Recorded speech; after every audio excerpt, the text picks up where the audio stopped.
Have you seen those photos that make buildings look gigantic and simple flowers look epic? Well, that's known as worm's eye view photography. And in this video, I'm going to take you through what worm's eye photography is and how you can take some photos using your camera or your phone. Simply put, worm's eye photography is putting your camera as low as you can on the ground and taking a shot looking upwards, right up to the sky. And it's completely the opposite to bird's eye view, which is having your camera right up and looking down.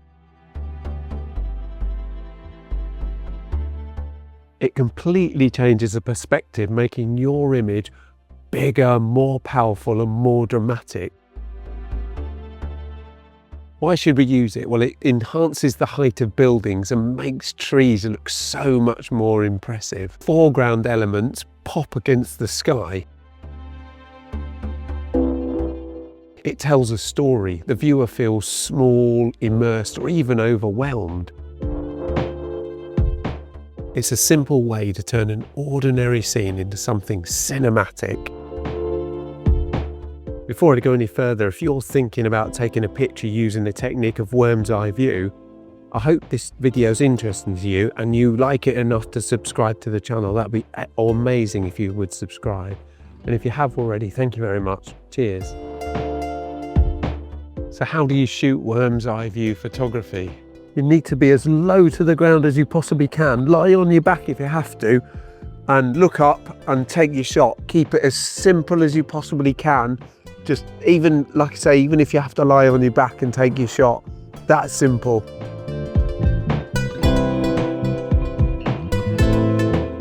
If you can't lie down, get as low as you can, get on your knees or something like that. And if you're lucky enough, you could use, if you've got a flippy out screen, you can use a flippy out screen to help you get your image, compose your image, and you can do this just like this. It's that simple. It's really easy to do.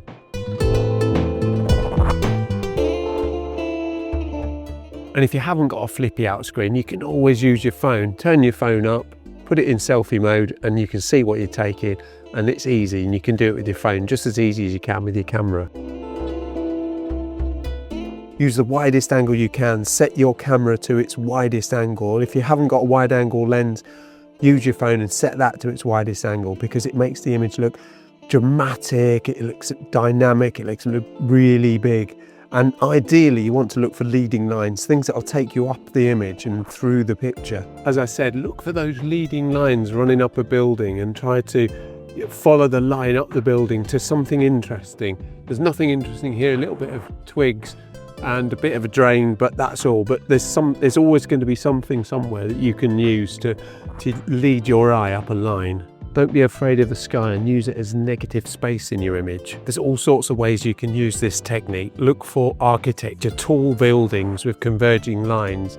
Look for trees, of course. Get into a dense woodland and look up from trees right from the ground. That will make a great image. Do plants, get really low to the ground and take some pictures of flowers, plants, or even get people from the ground. Look at people, pets, all these sorts of things make amazing worm's eye view photos. I'll try and take one photo and show you my process, but it is a bit difficult taking a picture on the ground with my camera, etc. So I'll set the camera up now and I'll try and take a picture of these flowers down here and let's see what I can make of these flowers, see if I can make them into a dramatic worm's eye shot. It's definitely got to be worm's eye down on the ground here. Let's have a look. So here's my shot and I've got the camera laid on the ground, which is a bit precarious. I've got F2 because I want to try and separate these flowers from the background. I just flip you up so you can see them. That's my phone doing it, look. And I want to separate the image, and it's given me, I think it's given me 1,200 a second, which is ideal because it will give me a fast because they're flapping about. So let's give that a try. I'll try and get out of the picture as well because I'm in the way. Try that and let's see what they look like. I've got lots of negative space. I'll just move the camera around a bit, get a bit more of them in. Try that. There's a few different shots. I'll pick out the best one, of course, and show you that. But I've got a little bit of fluffy cloud in the sky as well, and I've got the flowers.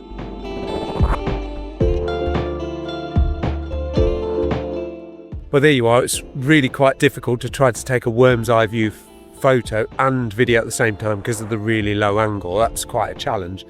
I hope you've enjoyed this video. I hope you found it useful, and if you are looking to take a photo using worm's eye view photography technique, I hope this has been helpful to give you a little bit of an idea of what you can do and the things you can look for. If you have enjoyed this video, if you do like my content, then why not give it a like? That would be amazing, and it would help people find my channel, and hopefully more people can maybe learn some of the things I'm trying to show you. Once again, thank you very much indeed for watching, and I'll see you in the next one. Cheerio.